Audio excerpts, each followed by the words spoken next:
ধর্ষকদের শাস্তি দাও জনসম্মুখে, ঠিক কিনা? সবার মুখে এক কথা, সৃষ্টি যার, আইন চলবে আল্লাহর আইন ছাড়া অন্য কোন আইন দিয়ে মিশরের বুকে কোনো বিচার আমরা হতে দেব না। মিশরের তাগড়া যুবকগুলো কায়রোর রাস্তায় নেমে এলো, ঘোষণা দিল সৃষ্টি যার, আইন চলবে তার। চোরের হাত কেটে দাও, ধর্ষকদের শাস্তি দাও জনসম্মুখে, ঠিক কিনা? দুর্নীতিবাজদেরকে আইনের আওতায় আনো। দেশের শত্রু, দশের শত্রু, স্বাধীনতার শত্রু সবগুলার বিচারের আওতায় আনো কোরআনের আলোকে, ঠিক কিনা? সংগ্রাম, বিক্ষোভে ফেটে পড়ল পুরো মিশর।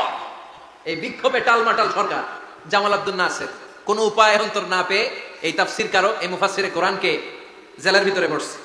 গোটা বিশ্বব্যাপী সব সত্য আর ন্যায়ের পক্ষের ধারক আর বাহক যারা, তাদের উপরে এরকম জালিম গাদ্দারদের অত্যাচার আসরা নাই। তাকে ফাঁসির কাস্টে ঝুলানো হবে। আদালত থেকে রায় দেয়া হয়েছে মিশরের যুবকদেরকে এরকম আন্দোলনে ঠেলে দেওয়ার কারণে ডেথ পেনাল্টি, ফাঁসির রায় হলো। সাইয়েদ কুতুব শহীদের ফাঁসির দিন ঘনিয়ে আসলো। কারা কর্তৃপক্ষের নিয়ম অনুযায়ী যাদেরকে হ্যাঙ্গিং করা হয়, ফাঁসি দেয়া হয়, ফাঁসির ঘন্টা খানিক আগে ওই জেলখানার ইমাম সাহেব এসে তাদেরকে কালিমা পড়ায়। কি পড়ায়? আফদালুয যিকরি লা ইলাহা, এই যে শ্রেষ্ঠ জিকির, এই শ্রেষ্ঠ জিকিরটা এসে পড়ায়। সাইয়েদ কুতুব শহীদের ফাঁসির কাস্টে দাঁড়ানোর 1 ঘন্টা বাকি। কয় ঘন্টা?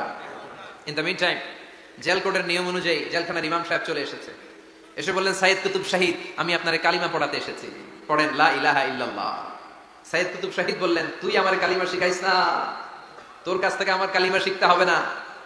এই কালেমা আমি খুব ভালো করে জানি, যে এই কালেমার তালিম দেওয়ার জন্য সরকার তোরে বেতন দিয়ে রাখে, ওই কালিমার ব্যাখ্যা করার কারণে আজকে আমার ফাঁসির মঞ্চে দাঁড়ানো লাগতেছে। চিল্লা এখন, ঠিক কিনা?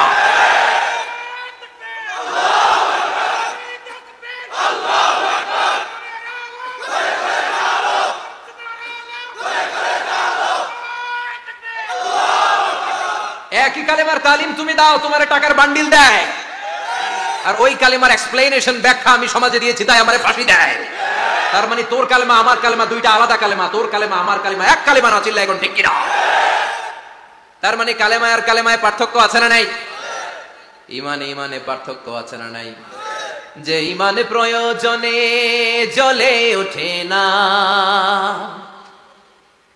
যে ইমান সত্য ন্যায়ের কথা বলে না, যে ইমানে প্রয়োজনে জ্বলে ওঠে না, যে ইমান সত্য ন্যায়ের কথা বলে না, যে ইমান বাস্তবে নাই, যে ইমান অন্তরে নাই, মুখে শুধু ফাঁকা বলি, কি করে তারে বলো ইমানে বলি, কি করে তারে বলো ইমানে বলি, কি করে তারে বলো ইমানে বলি, ঠিক কিনা? যে ইমান দিন কায়েমের আন্দোলনের ধার ধারে না, যে ইমান লেবাসধারী কোরআন হাদিস দাও পরে না, যে ইমান খাজার নামে মাজার গড়ে ফুলুস কামায়, যে ইমান শিরকিয়াতের আমল করে ভীত না হয়, যে ইমান ইমানে ভুলে নাস্তিকতার মঞ্চে ওঠে, যে ইমান বাতিল মতের দোসরে হয়ে ফায়দা লুটে, যে ইমান শুধুই কেবল খায় দায় আনন্দ করে, যে ইমান দেখে না যে আরাকানে ভাইরা মরে, যে ইমান বাস্তবে নাই, যে ইমান ময়দানে নাই, মুখে শুধু ফাঁকা বলি, কি করে তারে বলো ইমানে বলি, কি করে তারে বলো ইমানে বলি, কি করে তারে বলো ইমানে বলি। চিল্লায় বলেন, ঠিক কিনা? ইমানে ইমানে পার্থক্য আছে না নাই? কালেমায় কালেমায় পার্থক্য আছে না নাই? এটা হচ্ছে শ্রেষ্ঠ কালিমা, এটা বিপ্লবী কালেমা, এটা সংগ্রামী কালেমা। এই কালেমার পক্ষে যারা, তারা সত্য আর ন্যায়ের পক্ষে। চিল্লায় বলেন, ঠিক কিনা? এই কালেমাকে যারা মেনে নিয়েছে, তারা এক আল্লাহর কাছে মাথা নত করেছে, পৃথিবীর কারো কাছে তারা মাথা নত করে না। এই কালেমার পক্ষে যারা, তাদের স্বপ্ন যে কালেমার পতাকা এই দেশে উড়বে। চিল্লায় বলেন, ঠিক কিনা? কোন একদিন এ দেশের আকাশে কালিমার পতাকা উড়বে, সেদিন সবাই খোদাই বিধান পে দুঃখ বেদনা ভুলবে। কোন একদিন এদেশের আকাশে কালিমার পতাকা উড়বে, সেদিন সবাই খোদাই বিধান পে দুঃখ বেদনা ভুলবে। চিৎকার করে বলেন, ঠিক কিনা? এই স্বপ্ন প্রতিটা মুমিনের অন্তরে থাকার দরকার আছে না নাই? ইসলাম বিজয়ী শক্তির মসনদে বসুক, এটা যে সহ্য করতে পারে না, অন্তর থেকে যে এটা চায় না, ও মুমিন নয়, ও মুনাফিক। চিল্লায় বলেন ঠিক কিনা? এজন্য বিশ্বনবী বললেন আফদালুয যিকরি লা ইলাহা ইল্লাল্লাহ। জিকিরের জগতে সব চাইতে শ্রেষ্ঠ জিকির হলো লা ইলাহা। এজন্য সব সময় চমৎকার শ্রেষ্ঠতম জিকিরটা দিয়ে জিহ্বাটারে ভিজায় রাখার দরকার আছে না নাই? Every night and every day, every night and every day, never forget to say la ilaha illallah.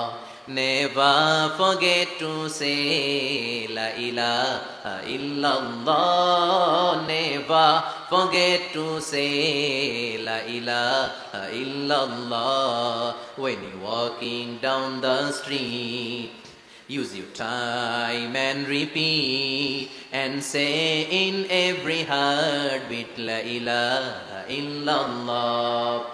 And say in every heartbeat la ilaha illallah. And say in every heartbeat la ilaha illallah. সবাই পড়েন, every night and every day, every night and every day, never forget to say la ilaha illallah. Never forget to say la ilaha illallah. সুবহানাল্লাহ পড়েন। Every night and every day, প্রতিদিন প্রতি সকালে never forget to say, এটা বলতে ভুলে যেও না যে এই বাণীটা বলতে নিষেধ করা হলো, বাণীটা হলো লা ইলাহা আফদালুয যিকর, সংগ্রামী বাণী। এই বাণীটারে দিয়ে আমরা এখন ভিক্ষা করি। কথা কোন ভিক্ষার মধ্যে বাণীটা আছে না নাই? এটা কি ভিক্ষার জন্য আল্লাহ পাঠাইছে? এটা এমন সংগ্রামী বাণী, এই বাণীর সামনে সবকিছু মাথা নত করতে বাধ্য। চিল্লায় বলেন ঠিক কিনা?